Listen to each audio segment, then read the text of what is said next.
really do miss the mayor not being here with us, so I'm trying to fill in for her on the on doing these things with you. And ask people to continue to remember her in thoughts and prayers as they deal with family issue with their son and stuff. Absolutely. As a matter of fact, the shirt I'm wearing today, everybody here in the front office is wearing in support of the mayor and her son. So, yes, we appreciate all the thoughts and prayers because it really has helped them, and she really does appreciate everything that people have been sending or praying about for them.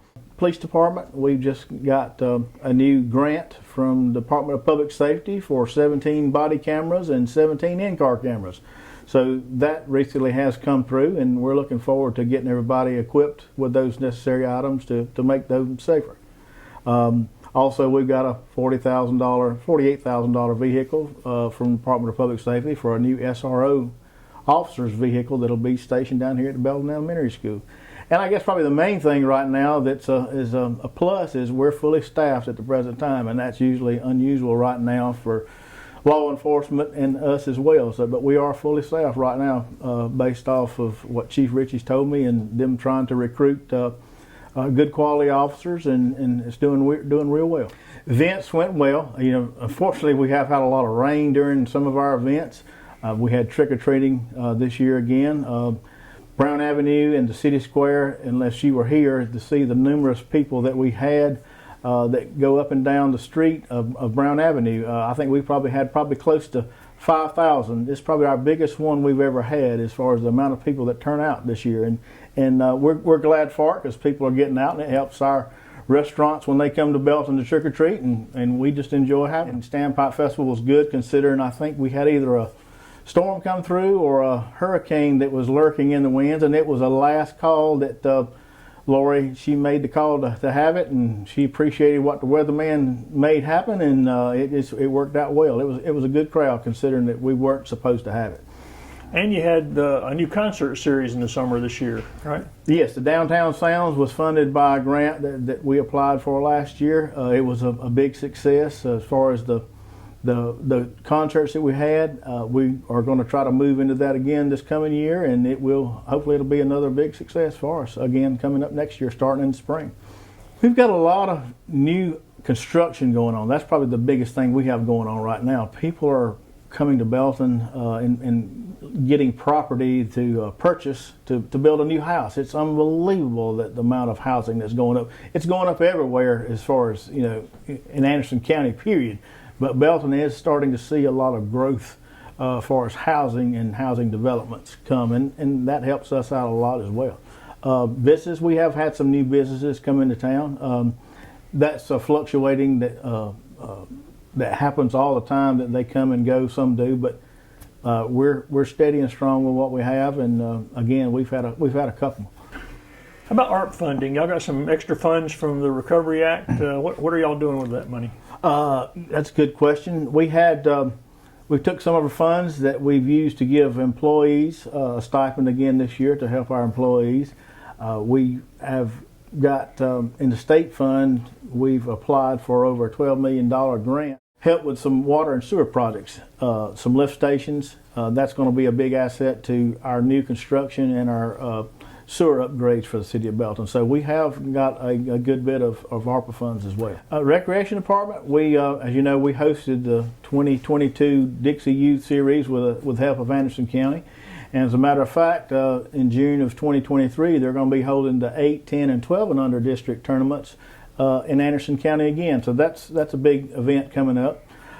We've also got funding for the JC Ballpark Pond is what we call it here in town. We are able to get a grant, and they're going to be a 2-year process that we upgrade this pond and bring it back to life. When a lot of us were kids that are my age, people used to go fishing in that pond, but it's grown up and become desolate over a period of years, and that's going to be a 2-year project that's really going to help us bring that pond to life, and hopefully we can get some younger kids and parents into fishing and seeing what pond life is all about. The trail has been phenomenal to us as far as people using it. Everybody appreciates the trail that uses it.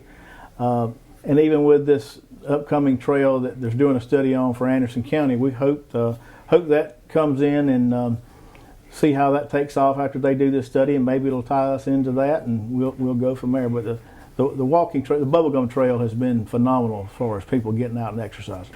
Yeah, the old railroad line between Anderson and Belton, if you had a walking trail between Anderson, that'd be something, wouldn't it? Man, whoever thought that would ever happen to be able to do that, to walk or ride a bike to Anderson and get to that side of town. But I hope the study works out well and hope we can make that happen. County has been phenomenal as far as the projects they're wanting to do that will help us, because basically county residents are coming to Belton to participate in our rec facilities and our programs, so it just works out better all the way around if we work together. And again, the county has been so gracious to help us on so many projects.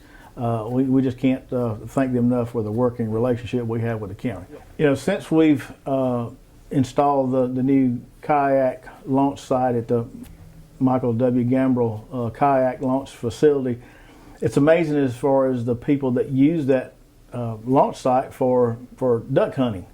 So we've recently acquired some funding through Anderson County, and Steve Newton helped us get, that we'll be putting in a boat ramp at the launch site.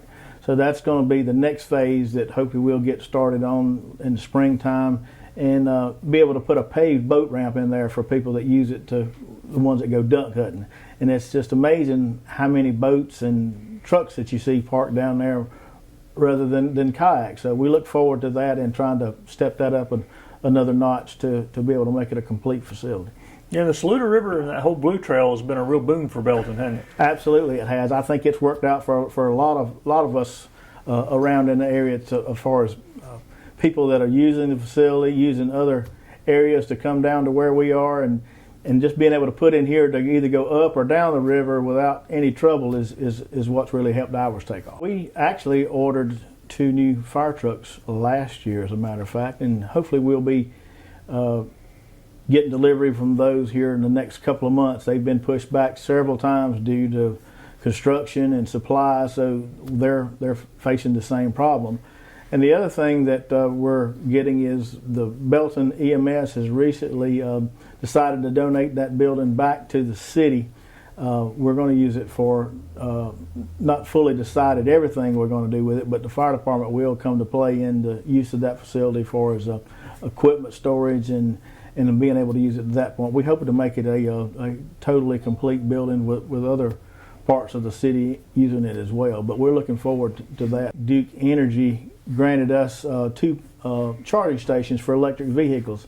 They have been completed. All the thing we're waiting on right now is the installation of the transformer to tie the Duke Energy into the charging stations. Well, they'll be ready to go, but hopefully we can get that took care of in the next couple of months, and then we'll be able to offer electric charging station here for people coming through the city or that needs to charge somewhere on their way to their direction is what we're hoping for. Come January, we'll have a council retreat, and with that retreat we'll discuss what the council wants to do. We've got a new elected council member, Joshua Hawkins. He's going to be a vital asset to our council and government, and we'll probably break down those items that we want to make a priority in January when we do our retreat. But always our public safety is number one, and our citizens and our employees that we have here at the city is always top priority. But I think they'll lay out some good programs and some good ideas come January. And I guess roads will be on that agenda. Roads is always. Do y'all have a lot of municipal roads here? Well, we have roads, and that's always a good question depending on where you go and how you ask it. We take what funds we can get from C funds, and then we match it to the best we can with what we can do, and then we pave what roads we can other than what the state has that comes through Belton, and we pave what we can. We've got 3 roads that we're going to be upcoming paving this coming cycle that we've done, and we'll try to get more than the next time the cycle comes around.